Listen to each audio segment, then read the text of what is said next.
നമസ്കാരം. പ്രവാസികൾ ന്യൂസിലേക്ക് എവർക്കും സ്വാഗതം. ഇന്നത്തെ പ്രധാന വാർത്തകൾ. യൂറോപ്യൻ യൂണിയനിൽ ഓൺലൈൻ ഷോപ്പിംഗ് അടുത്ത മാസം മുതൽ അധിക നികുതി ഏർപ്പെടുത്തും. ചെറിയ പാഴ്സലുകൾക്ക് ജൂലൈ 1 മുതൽ 3 യൂറോയാണ് കസ്റ്റംസ് ഡ്യൂട്ടിയായി നൽകേണ്ടത്. യൂറോപ്യൻ യൂണിയന് പുറത്തുള്ള രാജ്യങ്ങളിൽ നിന്നുള്ള വെബ്സൈറ്റുകൾ വഴി ഓൺലൈനായി സാധനങ്ങൾ ഓർഡർ ചെയ്യുന്നവർക്ക് ഇനി ചെലവേറുകയാണ്. ജൂലൈ 1 മുതൽ വരുന്ന എല്ലാ ചെറിയ പാഴ്സലുകൾക്കും 3 യൂറോ വീതം അധിക കസ്റ്റംസ് നികുതി ഏർപ്പെടുത്താനാണ് യൂറോപ്യൻ യൂണിയൻ തീരുമാനിച്ചിരിക്കുന്നത്. ഓൺലൈൻ ഓർഡറുകൾ വഴി യൂറോപ്പിലേക്ക് എത്തുന്ന പാഴ്സലുകളുടെ എണ്ണം അനിയന്ത്രിതമായി വർദ്ധിച്ച സാഹചര്യത്തിലാണ് ഈ അടിയന്തര നടപടി. പുതിയ നിയമം ഒറ്റനോട്ടത്തിൽ അല്ലെങ്കിൽ ആർക്കൊക്കെയാണ് ഇത് ബാധിക്കുക എന്ന് നോക്കിയാൽ 150 യൂറോയിൽ താഴെ മൂല്യമുള്ള യൂറോപ്യൻ യൂണിയന് പുറത്തു നിന്നും, പ്രത്യേകിച്ച് ചൈന, ഇന്ത്യ തുടങ്ങിയ രാജ്യങ്ങളിൽ നിന്നും വരുന്ന എല്ലാ ചെറിയ പാഴ്സലുകൾക്കും ഈ 3 യൂറോ അധികമായി നൽകേണ്ടി വരും. നിലവിൽ 2028 വരെയാണ് ഈ താൽക്കാലിക നികുതി നിശ്ചയിച്ചിരിക്കുന്നത്. 2028ഓടെ ചെറിയ പാഴ്സലുകൾക്ക് നിലവിലുള്ള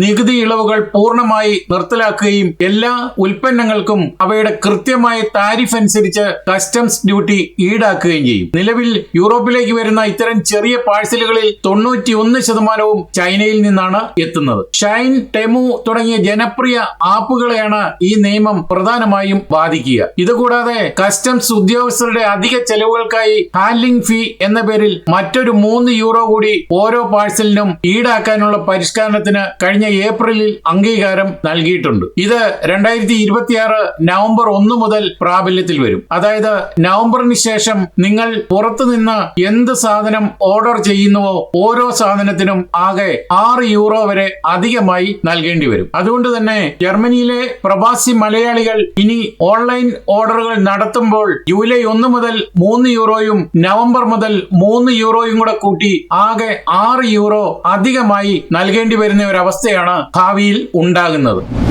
ജർമ്മനിയിലെ കടുത്ത വേനൽ ചൂടും അതുണ്ടാക്കുന്ന വിവിധ പ്രതിസന്ധികളും കോർത്തിണക്കിയുള്ള വാർത്തയാണ് അടുത്തത്. ജർമ്മനിയിൽ ഉഷ്ണതരംഗം കനക്കുകയാണ്. വിമാനത്തിനുള്ളിൽ AC തകർന്ന് യാത്രക്കാർ കുഴഞ്ഞു വീണു. റോഡുകൾ ഉരുകുകയാണ്. റൈൻ നദി ഉൾപ്പെടെ പല നദികളും വറ്റി വരളുകയാണ്. ജർമ്മനിയെ ചുട്ടുപൊള്ളിക്കുന്ന കടുത്ത വേനൽ ചൂട് ജനജീവിതത്തെ സങ്കീർണമാക്കുകയാണ്. ഫ്രാങ്ക്ഫർട്ട് വിമാനത്താവളത്തിൽ വിമാനത്തിനുള്ളിലെ AC തകരാറായതിനെ തുടർന്ന് ചൂട് സഹിക്കാനാവാതെ യാത്രക്കാർ കുഴഞ്ഞു വീണ സംഭവം ഉൾപ്പെടെ രാജ്യത്തിന്റെ വിവിധ ഭാഗങ്ങളിൽ നിന്നും ഞെട്ടിക്കുന്ന വിവരങ്ങളാണ് പുറത്തുവരുന്നത്. ജർമ്മൻ കാലാവസ്ഥാ നിരീക്ഷണ കേന്ദ്രത്തിന്റെ കണക്കനുസരിച്ച് രാജ്യത്തിന്റെ പല ഭാഗങ്ങളിലും താപനില 38 ഡിഗ്രി കടന്നിട്ടുണ്ട്. ചിലയിടങ്ങളിൽ ഇത് 40 ഡിഗ്രി സെൽഷ്യസ് വരെ ഉയർന്നിരുന്നു. അതേസമയം വിമാനത്തിനുള്ളിൽ ശ്വാസം മുട്ടിയ യാത്രക്കാർ കുഴഞ്ഞു വീണതിനെ തുടർന്ന് പോലീസ് അന്വേഷണവും ആരംഭിച്ചിട്ടുണ്ട്. ഫ്രാങ്ക്ഫർട്ട് എയർപോർട്ടിൽ നിന്നും പുറപ്പെടേണ്ടിയിരുന്ന സൺ എക്സ്പ്രസ് എയർലൈൻ വിമാനത്തിലാണ് ദാരുണമായ സംഭവമുണ്ടായത്. വിമാനം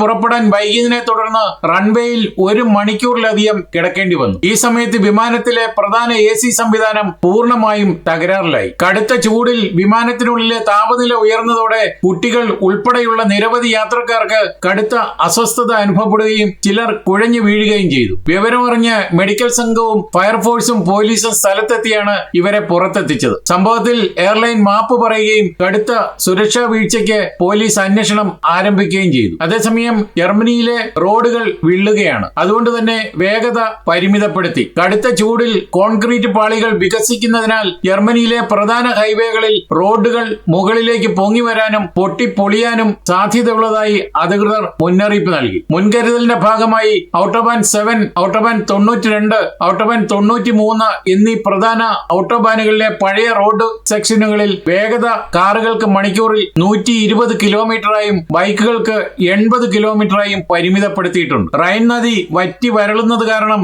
ഇന്ധന വിതരണവും പ്രതിസന്ധിയിലാവുകയാണ്. ജർമ്മനിയുടെ സാമ്പത്തിക നട്ടെല്ലായ റൈൻ നദിയിലെ ജലനിരപ്പ് ചൂട് കാരണം അതിവേഗം താഴുകയാണ്. കപ്പലുകൾക്ക് പൂർണ്ണമായി ചരക്കുകൾ കയറ്റി സർവീസ് നടത്താൻ സാധിക്കുന്നില്ല. നിലവിൽ ടാങ്കർ കപ്പലുകളുടെ ശേഷി 45% പരിമിതപ്പെടുത്തിയിട്ടുണ്ട്. ഇത് യൂറോപ്പിലേക്കുള്ള ഇന്ധന വിതരണത്തെ ബാധിക്കുമെന്ന ആശങ്ക ഇപ്പോൾ ശക്തമാണ്. എന്നാൽ ബവേറിയയിലെ ചില പ്രവിശ്യകളിൽ കടുത്ത ചൂടിന് പിന്നാലെ 3 സെന്റിമീറ്റർ വലിപ്പമുള്ള ആലിപ്പഴ വർഷത്തോട് ഇടിമിന്നലോടും ശക്തമായ കാറ്റോടും കൂടിയ കനത്ത മിന്നൽ പ്രളയത്തിന് സാധ്യത ഉള്ളതായും മുന്നറിയിപ്പുണ്ട്. അതുപോലെ തന്നെ ചൂടിൽ നിന്നും രക്ഷ നേടാൻ ലേക്കുകളിലും കനാലുകളിലും ഇറങ്ങുന്നവർ ജാഗ്രത പാലിക്കണമെന്ന് ജർമ്മൻ ലൈഫ് സേവിംഗ് അസോസിയേഷൻ അറിയിച്ചു. ഗെൽസെൻകിർഷനിലെ കനാലിൽ കുളിക്കാനിറങ്ങി കാണാതായ 2 സഹോദരങ്ങൾ അതീവ ഗുരുതരാവസ്ഥയിൽ ആശുപത്രിയിലാണ്. കഴിഞ്ഞ കാലങ്ങളിലെ വേനൽക്കാലത്ത് നിരവധി മലയാളികൾ തടാകങ്ങളിലും കനാലുകളിലുമൊക്കെ നീന്താനായി ഇറങ്ങി അപകടങ്ങൾ വിളിച്ചു വരുത്തിയിട്ടുണ്ട്. അതുകൊണ്ട് തന്നെ ഇത്തവണ കൂടുതൽ സംഭവങ്ങൾ ഉണ്ടാകാതിരിക്കാനായി എല്ലാവരും, പ്രത്യേകിച്ച് പുതിയതായി ജർമ്മനിയിൽ എത്തിയിട്ടുള്ള മലയാളികൾ, ഇവിടുത്തെ കാലാവസ്ഥയുടെ കാര്യങ്ങൾ കൃത്യമായി മനസ്സിലാക്കാതെ ഒരു ജലാശയങ്ങളിലും ഇറങ്ങാതിരിക്കാൻ പ്രത്യേകം ശ്രദ്ധിക്കണമെന്ന് മുന്നറിയിപ്പായി ഞങ്ങൾ പറയുകയാണ്. ജർമ്മനിയിലെ നോർത്ത് സീ ദ്വീപുകളിലേക്കുള്ള വിമാന സർവീസുകൾ പ്രതിസന്ധിയിലാക്കിക്കൊണ്ട് പ്രമുഖ റീജിയണൽ വിമാന കമ്പനിയായ OFD സർവീസുകൾ നിർത്തിവെച്ചത് കാരണം നോർത്ത് സീ ദ്വീപുകൾ ഒറ്റപ്പെടുകയാണ്. ജർമ്മൻ തീരദേശ മേഖലയിലെ പ്രാദേശിക വിമാന സർവീസുകൾക്ക് കടുത്ത തിരിച്ചടി നൽകിക്കൊണ്ടാണ് പ്രമുഖ റീജിയണൽ എയർലൈനായ OFD തങ്ങളുടെ എല്ലാ ഷെഡ്യൂൾഡ് ലൈൻ സർവീസുകളും അടിയന്തരമായി നിർത്തിവെച്ചത്. ജർമ്മനിയിലെ വിനോദസഞ്ചാര കേന്ദ്രങ്ങളായ പ്രശസ്ത നോർത്ത് സീ ദ്വീപുകളിലേക്കുള്ള സർവീസുകളാണ് ഇതോടെ പൂർണ്ണമായും മുടങ്ങിയിരിക്കുന്നത്. അടുത്തിടെ കമ്പനി വാങ്ങിയ 3 അത്യാധുനിക വിമാനങ്ങൾ സർവീസ് നടത്താനാകാതെ തിരികെ വിൽക്കാൻ വെച്ചിരിക്കുകയാണ് അധികൃതർ. ഈ പ്രതിസന്ധിക്ക് കാരണം കടുത്ത പ്രീ ഫ്ലൈറ്റ് പരിശോധന നിയമങ്ങളാണ്. ഹെൽഗോലാൻഡ് ഉൾപ്പെടെയുള്ള ദ്വീപുകളിലേക്ക് സർവീസ് നടത്തുന്നതിനായി ടെക്നാം P2006T വിഭാഗത്തിൽപ്പെട്ട 3 പുതിയ വിമാനങ്ങൾ എയർലൈൻ വാങ്ങിയിരുന്നു. എന്നാൽ നിർമ്മാതാക്കളുടെ പുതിയ നിബന്ധനപ്രകാരം ഈ വിമാനങ്ങൾ ഓരോ തവണ പറക്കുന്നതിന് മുമ്പും പ്രീ ഫ്ലൈറ്റ് ഇൻസ്പെക്ഷൻ പ്രത്യേക സർട്ടിഫൈഡ് മെക്കാനിക്കുകളെ കൊണ്ട് വിപുലമായ സാങ്കേതിക പരിശോധന നടത്തേണ്ടതുണ്ട്. വിമാന സർവീസുകൾ പെട്ടെന്ന് നിലച്ചതോടെ ഹെൽഗോലാൻഡ് ഉൾപ്പെടെയുള്ള വലിയ ജർമ്മൻ നോർത്ത് സീ ദ്വീപുകളിലേക്ക് വിമാനമാർഗം എത്തുക നിലവിൽ അസാധ്യമാണ്. ഇത് മേഖലയിലെ ടൂറിസം ബിസിനസ്സുകളെയും പ്രാദേശിക യാത്രക്കാരെയും കാര്യമായി ബാധിക്കുമെന്നും റിപ്പോർട്ടുണ്ട്. അതേസമയം സാങ്കേതിക നിബന്ധനകൾ കാരണം ഒരു വിമാന കമ്പനിയുടെ സർവീസുകൾ പൂർണ്ണമായി മുടങ്ങുന്നത് ജർമ്മൻ വ്യോമയാന മേഖലയിൽ അപൂർവ സംഭവമാണ്. കൊളോൺ നഗരത്തിലെ വിവിധ റെയിൽവേ സ്റ്റേഷനുകളിലും ട്രെയിനുകളിലും കയറി യാത്രക്കാരെ ക്രൂരമായി മർദ്ദിക്കുകയും ഒരാളെ ട്രാക്കിലേക്ക് വലിച്ചിഴച്ച് കൊലപ്പെടുത്താൻ ശ്രമിക്കുകയും ചെയ്ത 22-കാരനായ സിറിയൻ സ്വദേശിയെ ഫെഡറൽ പോലീസ് അറസ്റ്റ് ചെയ്തു. ഞായറാഴ്ച ഉച്ചയ്ക്ക് ശേഷമാണ് കൊളോൺ നഗരത്തെ ഭീതിയിലാക്കിയ അക്രമ പരമ്പര അരങ്ങേറിയത്. അക്രമി ആദ്യമായി ഒരു യാത്രക്കാരനെ മർദ്ദിക്കുകയും റെയിൽവേ ട്രാക്കിലേക്ക് വലിച്ചിഴയ്ക്കാൻ ശ്രമിച്ചത് കൂടെയുണ്ടായിരുന്ന മറ്റ് യാത്രക്കാർ ഉടനടി ഇടപെട്ടതുകൊണ്ടാണ് വലിയ ദുരന്തം ഒഴിവായത്. കൊളോൺ സെൻട്രൽ റെയിൽവേ സ്റ്റേഷനിലെ ഒരു റെസ്റ്റോറന്റിൽ കയറി 47 വയസ്സുകാരനായ മറ്റൊരു യാത്രക്കാരനെ നിലത്തിട്ട് ക്രൂരമായി മർദ്ദിക്കുകയും ചവിട്ടുകയും ചെയ്തു. സംഭവ സ്ഥലത്തെത്തിയ ഫെഡറൽ പോലീസ് പ്രതിയെ ബലം പ്രയോഗിച്ചാണ് കീഴടക്കിയത്. അടുത്തത് ജർമ്മനിയിലെ കനത്ത ഉഷ്ണതരംഗം ഉണ്ടായതിനെ തുടർന്ന് പീപ്പിൾസ് ലേക്കുകളിൽ കുളിക്കാൻ ജർമ്മൻ ഭാഷ നിർബന്ധിതമാക്കിയ വാർത്തയാണ്. ജർമ്മനിയിൽ വേനൽക്കാലം കടുത്തതോടെ രാജ്യം ശക്തമായ ഉഷ്ണതരംഗത്തിന്റെ പിടിയിലായിരിക്കുകയാണ്. ജനങ്ങൾ ചൂടിൽ നിന്നും രക്ഷ നേടാൻ നദികളിലേക്കും സ്വിമ്മിംഗ് പൂളിലേക്കും ലേക്കുകളിലേക്കും ഒഴുകിയെത്തുന്നതിനിടയിൽ കിഴക്കൻ ജർമ്മനിയിൽ നിന്ന് തികച്ച വിചിത്രമായ ഒരു വാർത്തയാണ് ഇപ്പോൾ പുറത്തു വന്നിരിക്കുന്നത്. ജർമ്മൻ ഭാഷ അറിയില്ലെങ്കിൽ തടാകത്തിൽ ഇറങ്ങേണ്ട. ജർമ്മൻ നഗരമായ ഹാലയിലെ പ്രശസ്തമായ ഹൈഡബാഡ് തടാകക്കരയിലാണ് അധികൃതർ പുതിയ നിബന്ധന ഏർപ്പെടുത്തിയിരിക്കുന്നത്. ഇവിടെ എത്തുന്ന സന്ദർശകർക്ക് നീന്തൽ അറിയാം എന്ന് മാത്രമല്ല, ഇവിടുത്തെ ആരോഗ്യ സുരക്ഷാ നിയമങ്ങൾ കൃത്യമായി മനസ്സിലാക്കാൻ പാകത്തിൽ ജർമ്മൻ ഭാഷ സംസാരിക്കാനും അറിയണമെന്നാണ് പുതിയ നിയമം. തടാകത്തിലെ സുരക്ഷാ ക്രമീകരണങ്ങൾ കൈകാര്യം ചെയ്യുന്ന മേലധികാരിയാണ് ഈ കടുത്ത തീരുമാനം എടുത്തത്. കഴിഞ്ഞ ആഴ്ച ജർമ്മൻ ഭാഷ അറിയാത്ത ഒരു കുടുംബത്തിലെ ചെറിയ കുട്ടി ആഴമേറിയ വെള്ളത്തിൽ മുങ്ങിത്താഴുകയും ലൈഫ് ഗാർഡ് കൂടിയായ മത്യാസ് എന്ന മേലധികാരി നേരിട്ട് കുട്ടിയെ രക്ഷപ്പെടുത്തുകയും ചെയ്തിരുന്നു. ഇവിടുത്തെ തടാകത്തിന് 13 മീറ്ററിലധികം ആഴമുണ്ട്. കുട്ടികൾക്കും അവരെ നോക്കുന്ന മുതിർന്നവർക്കും ലൈഫ് ഗാർഡുകൾ നൽകുന്ന സുരക്ഷാ നിർദ്ദേശങ്ങൾ മനസ്സിലാക്കാൻ കഴിഞ്ഞില്ലെങ്കിൽ അത് വലിയ അപകടങ്ങൾക്ക് കാരണമാകും. ട്രാൻസ്ലേഷൻ ആപ്പുകൾ ഉപയോഗിച്ച് ആളുകളെ കാര്യങ്ങൾ ധരിപ്പിക്കാൻ ജീവനക്കാർക്ക് സമയമില്ല. ആരുടെയും വികാരങ്ങളെ ഗുണപ്പെടുത്താനല്ല, ഇത് മറിച്ച് മനുഷ്യജീവൻ സംരക്ഷിക്കാനാണെന്നും മത്യാസ് വ്യക്തമാക്കി. ഇദ്ദേഹം പറഞ്ഞത് കൃത്യമായും ശരിയാണ്. ഞങ്ങളും അത് അംഗീകരിക്കുന്നു. കാരണം ജർമ്മൻ ഭാഷ പഠിക്കാതെ, ജർമ്മൻ ഭാഷ കൈകാര്യം ചെയ്യാൻ അറിയാതെ ജർമ്മനിയിൽ ജീവിക്കാമെന്ന് നിങ്ങൾ ആരും തന്നെ വിചാരിക്കേണ്ട. കാരണം മത്യാസ് പറഞ്ഞതാണ്. ജർമ്മനിയിൽ നിയമവിരുദ്ധ IPTV ഉപയോഗിക്കുന്നവർക്കെതിരെ അന്വേഷണ നടപടികൾ കടുപ്പിക്കുന്ന പശ്ചാത്തലത്തിൽ പ്രവാസികൾ കരുതിയിരിക്കുക. ജർമ്മനിയിൽ നിയമവിരുദ്ധ IPTV ഉപയോഗിക്കുന്നവർക്കെതിരെയാണ് കടുത്ത നടപടി. ഏതാണ്ട് 1000-ലധികം ഉപഭോക്താക്കൾ ഇപ്പോൾ നിരീക്ഷണത്തിലാണ്. ജർമ്മനിയിൽ വ്യാജ IPTV സർവീസുകൾ വഴി സിനിമകളും ലൈവ് സ്പോർട്സ് ചാനലുകളും കാണുന്ന പ്രവാസികൾ ഉൾപ്പെടെയുള്ള ഉപഭോക്താക്കൾക്ക് കടുത്ത മുന്നറിയിപ്പാണ് അന്വേഷണ ഏജൻസികൾ നൽകിയിരിക്കുന്നത്. ജർമ്മനിയിൽ അനധികൃത സ്ട്രീമിംഗ് സർവീസുകൾ ഉപയോഗിച്ച 1000-ലധികം ഉപഭോക്താക്കൾക്കെതിരെ നേരിട്ട് അന്വേഷണവും നടപടികളും ആരംഭിച്ചിട്ടുണ്ട്. ഈ സാഹചര്യത്തിൽ ഏതാണ് നിയമപരം, ഏതാണ് നിയമവിരുദ്ധം എന്ന് ഓരോ പ്രവാസിയും കൃത്യമായി അറിഞ്ഞിരിക്കേണ്ടതുണ്ട്. ഏതാണ് പൂർണ്ണമായും ലീഗൽ? ടെലികോം, അതായത് മാഗ്നറ്റ TV, വോഡാഫോൺ അല്ലെങ്കിൽ വോയ്പു.TV, ZTV അല്ലെങ്കിൽ സാറ്റു തുടങ്ങിയ അംഗീകൃത ജർമ്മൻ കമ്പനികളുടെ ഒഫീഷ്യൽ സബ്സ്ക്രിപ്ഷൻ വഴി ചാനലുകൾ കാണുന്നത് പൂർണ്ണമായും നിയമപരമാണ്. ഞങ്ങളെ കേൾക്കുന്നവർ കൃത്യമായും ഇതൊന്ന് ശ്രദ്ധിച്ചാൽ വളരെ നന്നായിരിക്കും. ഇനി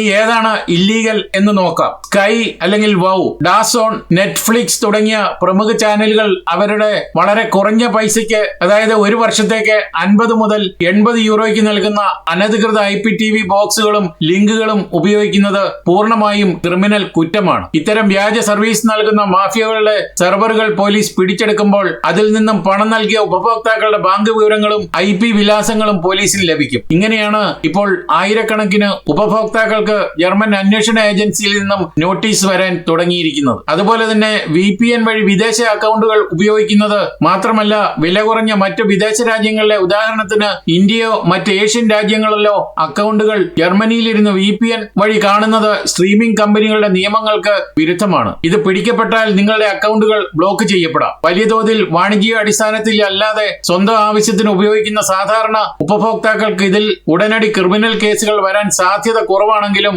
സാങ്കേതികമായി ഇത് സുരക്ഷിതമല്ലെന്നാണ് ഞങ്ങൾ പറയുന്നത്. എങ്കിലും ശ്രദ്ധിക്കുക. ചുരുക്കത്തിൽ, വ്യാജ IPTV ആപ്പുകളും ബോക്സുകളും വഴി കുറഞ്ഞ ചെലവിൽ ചാനൽ കാണുന്ന രീതി ജർമ്മനിയിൽ ഇനിയും വലിയ പണിവെക്കലുകൾക്കും പിഴകൾക്കും കാരണമായേക്കാം. അതിനാൽ ഔദ്യോഗിക പ്ലാറ്റ്ഫോമുകൾ മാത്രം ഉപയോഗിക്കാൻ നിങ്ങൾ പ്രവാസികൾ ശ്രദ്ധിച്ചാൽ വളരെ നന്നായിരിക്കും.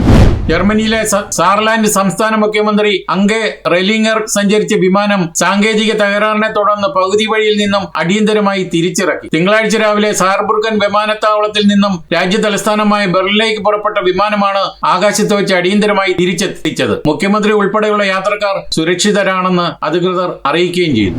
ബ്രിട്ടീഷ് രാഷ്ട്രീയത്തെ പിടിച്ചുകുലുക്കിയ അന്താരാഷ്ട്ര വാർത്തയാണ് അടുത്തത്. ബ്രിട്ടനിൽ രാഷ്ട്രീയ അട്ടിമറിയിൽ പ്രധാനമന്ത്രി കെയർ സ്റ്റാർമർ രാജിവെച്ചു. 2 വർഷത്തിനുള്ളിൽ അധികാരം നഷ്ടമായി ലേബർ പാർട്ടി. ആൻഡി ബേൺഹാം പുതിയ പ്രധാനമന്ത്രിയായേക്കും. ബ്രിട്ടീഷ് പ്രധാനമന്ത്രി കെയർ സ്റ്റാർമർ രാജിവെച്ചതോടെ ലേബർ പാർട്ടിക്കുള്ളിൽ നിന്നും ജനങ്ങൾക്കിടയിൽ നിന്നും കഴിഞ്ഞ കുറച്ച് ദിവസങ്ങളായി ഉണ്ടായ കടുത്ത രാഷ്ട്രീയ സമ്മർദ്ദങ്ങൾക്കൊടുവിലാണ് ലണ്ടനിലെ ഔദ്യോഗിക വസതിയായ 10 ഡൌണിംഗ് സ്ട്രീറ്റിന് മുന്നിൽ വെച്ച് അദ്ദേഹം രാജിപ്രഖ്യാപനം നടത്തിയത്. 14 വർഷത്തെ കൺസർവേറ്റീവ് ഭരണത്തിന് അന്ത്യം കുറിച്ച് 2024 വൻ ഭൂരിപക്ഷത്തോടെ ലേബർ പാർട്ടി അധികാരത്തിലേറ്റിയ സ്റ്റാർമർക്ക് വെറും 2 വർഷം തികയും മുമ്പാണ് കണ്ണീരോടെ പടിയിറങ്ങേണ്ടി വന്നത്. പ്രഖ്യാപന വേളയിൽ അതീവ വികാരാധീനനായിട്ടാണ് കെയർ സ്റ്റാർമർ സംസാരിച്ചത്. അടുത്ത പൊതു തെരഞ്ഞെടുപ്പിൽ പാർട്ടിയെ നയിക്കാൻ ഏറ്റവും അനുയോജ്യനായ വ്യക്തി ഞാൻ തന്നെയാണോ എന്ന് എന്റെ സ്വന്തം പാർട്ടി MPമാർ ചോദിച്ചു കഴിഞ്ഞു. ആ ചോദ്യത്തിനുള്ള ഉത്തരമാണ് ഇപ്പോൾ എന്റെ രാജിവിവരം ചാൾസ് രാജാവിനെ അറിയിച്ചു കഴിഞ്ഞു. പുതിയ ലേബർ പാർട്ടി നേതാവിനെ തെരഞ്ഞെടുക്കാനുള്ള നാമനിർദ്ദേശ പത്രികകൾ ജൂലൈ 9-ന് ആരംഭിക്കും. പുതിയ നേതാവിനെ തെരഞ്ഞെടുക്കുന്നവരെ സ്റ്റാർമർ കെയർടേക്കർ പ്രധാനമന്ത്രിയായി തുടരും. സെപ്റ്റംബറോടെ പുതിയ പ്രധാനമന്ത്രി ഔദ്യോഗികമായി ചുമതലയേൽക്കും. അടുത്ത പ്രധാനമന്ത്രിയായി ആൻഡി ബേൺഹാം എത്തിയേക്കും. അദ്ദേഹം മാഞ്ചസ്റ്ററിന്റെ മുൻ മേയറാണ്. ഭരണത്തിലേറിയ നാൾ മുതൽ കെയർ സ്റ്റാർമർ എടുത്ത ചില വിവാദ തീരുമാനങ്ങളാണ് അദ്ദേഹത്തെ ജനങ്ങൾക്കിടയിൽ കടുത്ത അപ്രിയനാക്കി മാറ്റിയത്. ഇതോടെ ഈ വാർത്താ ബുള്ളറ്റിൻ ഇവിടെ പൂർണ്ണമാവുകയാണ്. നിങ്ങൾ നൽകി വരുന്ന എല്ലാവിധ പിന്തുണയ്ക്ക് ഞങ്ങൾ ഹൃദയപൂർവ്വം നന്ദി അറിയിച്ചുകൊണ്ട് കൂടുതൽ വാർത്തകളും വിശകലനത്തിനുമായി ഞങ്ങളുടെ പ്രവാസി ഓൺലൈൻ സൈറ്റ് നോക്കുക. നന്ദി, നമസ്കാരം.